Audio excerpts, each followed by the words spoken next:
দোলের দিনে তো সেরকম কিছু রান্না করিনি, খুব সিম্পলভাবেই দোলটা কেটে গেল। সেই জন্য আজকে ভাবলাম যে একটু চিকেন বানাই। আমি আর মমি আছি বাড়িতে, মানস চলে গেছে অফিস। তো দেখো একটা প্লেন যাচ্ছিল, সেটাই তোমাদের সাথে শেয়ার করলাম। আর আমার স্নান করা হয়ে গেছে, মানস আজকে ক্যান্টিনে খেয়ে নেবে। সেই জন্য মানস বলল যে তোমরা নিজেদের মতো লেট করে বানিয়ে নিও, অত তাড়াহুড়ো করে বানাতে হবে না। আমি বললাম বানিয়ে দিচ্ছি, কোনো অসুবিধা হবে না আমার। বলছে না না, তোমরা নিজেদের মতো বানিয়ে খেয়ে নিও, আমি আজকে ক্যান্টিনেই খেয়ে নেব। আর আজকেও তো হোলি আছে, কিন্তু আজকেও আমি বাড়িতেই আছি, কিছু করার নেই, মানুষের অফিস আছে।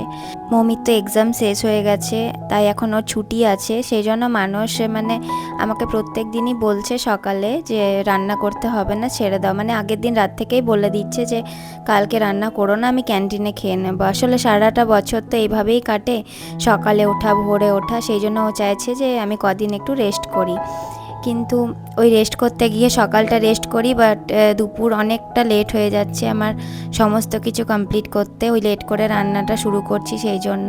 কিন্তু ওই সকালটা একটু রেস্ট পাচ্ছি। আমার কোনো এক ভিউয়ার্স ওয়াল হ্যাঙ্গিংটা যেটা আমি নিয়েছি সেটার লিঙ্ক চেয়েছিল, তো আমি অবশ্যই লিঙ্কটা শেয়ার করে দেবো। আমি সেটার আলাদা করে একটা ভিডিও বানিয়ে লিঙ্কটা শেয়ার করে দেবো। দেখো আমি মমি এখন ড্রয়িং করছে, সেই জন্য মমির আম পান্না খেতে ইচ্ছে হয়েছে, তো আমি সেটাই ওকে একটু বানিয়ে দিলাম। ও এখন সারাদিন ওই ড্রয়িং করছে, না হলে খেলছে, না হলে টিভি দেখছে, ওই করছে। এখন আমি ওকে কিছু বলছি না, একটু ফ্রিভাবে থাকুক। সারাটা বছর ওর ওপর দিয়ে প্রচণ্ড চাপ যায়, প্রচণ্ড প্রেশার যায়। সেই জন্য আমিও চাইছি যে একটু কটা দিন আর কি ও যেন ভালোভাবে কাটাতে পারে। আমি কিছু বলছি না এখন ওকে।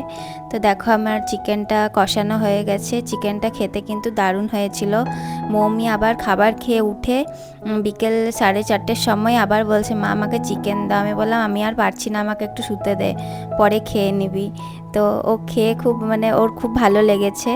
আর ও যেটা ভালোবাসে খেতে, মানে যেটা ভালো লাগে ও আবার চায় পরে পরে। তখনও নিয়েছিল আবার চিকেন, লাঞ্চ করার সময় দুবার চিকেন নিয়েছিল। আর পরেও বিকেল 4:30 সময় বলছে আমাকে আবার চিকেন দাও। তো যাই হোক, তখন আর আমি দিতে পারিনি। আর অতও তো খাওয়া ভালো না, একেবারে রাত্রেও আবার খাবে, অনেকটা তো চিকেন হয়েছে, মানুষও খায়নি। আজকের মতো ব্লগটা এখানেই এন্ড করলাম। সবাই ভালো থেকো, সুস্থ থেকো।